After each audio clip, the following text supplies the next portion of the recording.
princípios do capitalismo. E eu vou destrinchar um por um, tá bom?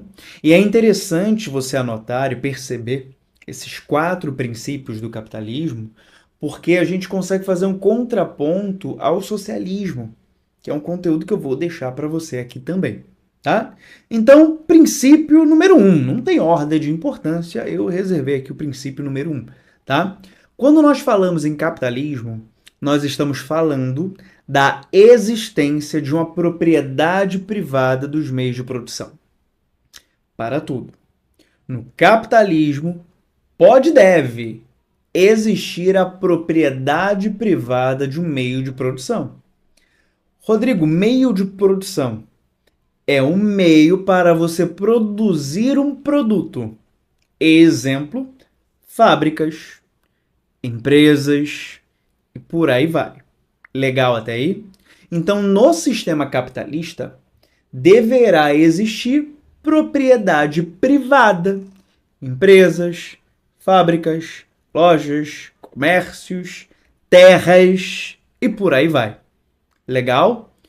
Tem que existir a propriedade privada dentro desse sistema para ele se consolidar como um sistema capitalista.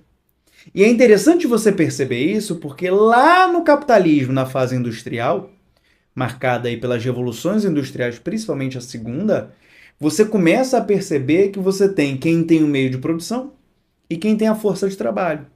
Então ali facilmente você observa uma divisão da classe entre o patrão e o funcionário. Quem tem o meio de produção e quem não tem e vende a força de trabalho. Deu para pegar a ideia? Rodrigo, peguei a ideia. Então, quando eu falo de capitalismo, eu estou falando de propriedade privada dos meios de produção. Lindo, top. Pegou? Foi. Segundo item, tá? Ou segundo princípio. Se eu estou falando que no capitalismo eu tenho a propriedade privada do meio de produção, eu estou falando que no capitalismo eu tenho desigualdade entre as classes. Consequentemente, eu tenho uma desigualdade na sociedade. Em outras palavras, eu tenho a desigualdade social. Pensa comigo. Eu tenho o dono do meio de produção e eu tenho quem tem força de trabalho. Eu tenho o patrão e eu tenho o funcionário. Então, no sistema capitalista, você vai observar a divisão de classe. O que Marx e Engels, lá na Revolução Industrial, no capitalismo na sua fase industrial, eles observaram e falaram assim, olha, tem a burguesia e tem o proletariado. Tem o patrão e tem o funcionário. Olhar para o sistema capitalista é saber identificar com facilidade, tá? Que tem patrão e tem funcionário. Tem desigualdade em classe, consequentemente, tem uma vasta desigualdade social em um país que é adepto ao sistema capitalista. E diga-se de passagem, né, gente? É o sistema predominante nesse mundão. Foi o segundo item, o Rodrigo foi, beleza, tranquilo. Terceiro item, gostei desse daqui. Em um sistema capitalista, você tem o mercado livre. Ou, em outras palavras, a economia é de mercado. O que isso significa dizer, Rodrigo? Significa dizer que numa economia livre ou economia de mercado, não é o Estado com E grandão, Estado com E maiúsculo, que dinamiza e fala o que tem que ser produzido, a quantidade que tem que ser produzido. Quem vai dinamizar a produção é a sociedade. A partir do que existe, né, chamado ali do modelo da livre iniciativa e da livre concorrência. O modelo de oferta e demanda, é o modelo de livre mercado, tá? Ou seja, se aumenta a demanda por um produto, consequentemente vai aumentar a produção dele. O mercado quer comprar mais um produto. Logicamente, a indústria, o meio de produção, tende a aumentar a produção desse produto porque o mercado demanda ele. E a partir da oferta e demanda, você tem o estabelecimento do preço de um determinado produto. Pensa aqui comigo.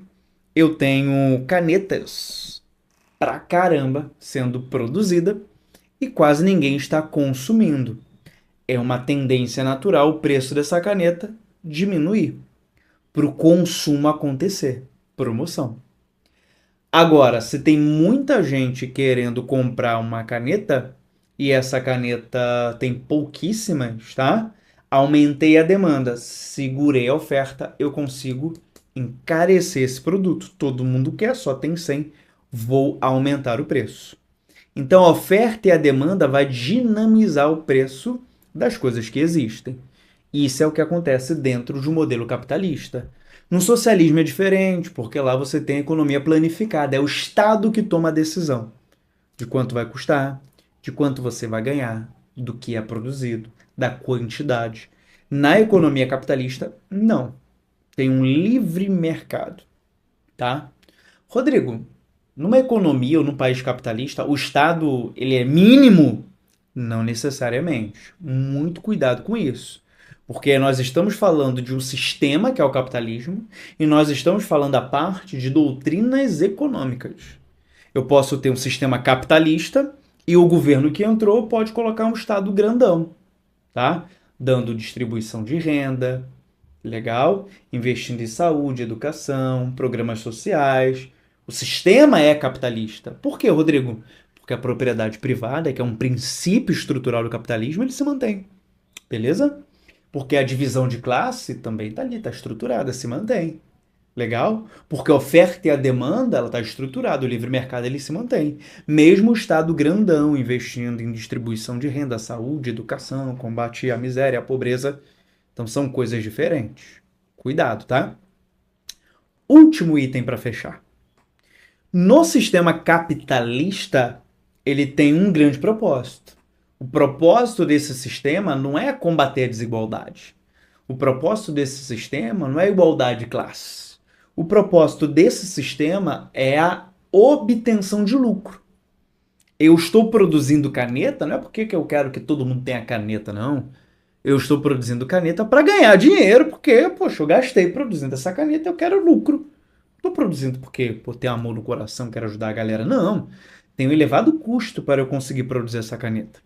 Eu não estou fazendo isso de graça, não estou fazendo para ficar no 0 a 0. Eu estou fazendo para ganhar alguma coisa, não é para ajudar o mundo, não. É para ganhar meu carvãozinho aqui, meu faz-me rir, money, meu dinheirinho. E, consequentemente, você começa a ver também um acúmulo de riqueza, né? Se eu sou o dono do meio de produção, eu quero lucro, cara, eu vou acumular riqueza. Faz sentido para você? Então, recapitulando, para a gente ficar tranquilo nessa aula, tá? Princípios estruturais e fundamentais do capitalismo. Vai. Propriedade privada dos meios de produção. Eu estou falando de terra e de empresa. Legal? Segundo ponto, eu estou falando de um livre mercado. Não é o Estado que vai falar o que tem que ser feito. Não. O livre mercado, orientado pela oferta e demanda, que vai até gerar o preço para a gente. Eu estou falando de uma sociedade marcada pela desigualdade social, divisão de classes. Tem o patrão, tem o funcionário. E eu estou falando também no foco do capitalismo, que é a obtenção de lucro. Eu não vou produzir, pagar imposto, gerar emprego, todo esse rolezão para ficar no 0 a 0. Eu quero lucro, eu quero grana. E por muitas vezes, essa ganância do lucro, do acúmulo de riqueza, ela vai ficando maior que o próprio valor da vida. O lucro, por muitas vezes, ele vai sendo colocado em primeiro lugar, tá? Porque é lucro. Ah, mas, poxa, ele precisa de ajuda, vai morrer se não tiver ajuda. Cara, cada um com o seu problema. Eu quero o lucro. E você começa a observar que nesse sistema capitalista, as empresas lucram tanto, mas tanto, que algumas têm até, vamos colocar, PIB da empresa. O PIB da empresa é maior que PIB de país, tá? E aí você começa a perceber que a tomada de decisão econômica e política, ela não é tomada sozinha. Porque essas grandes empresas, essas grandes corporações que dinamizam a economia do país, têm influência na tomada de decisão de um presidente, por um exemplo, tá? São as características principais de um capitalismo. Esse é o sistema capitalista. Deu para pegar a ideia? Deu para entender de fato? Então presta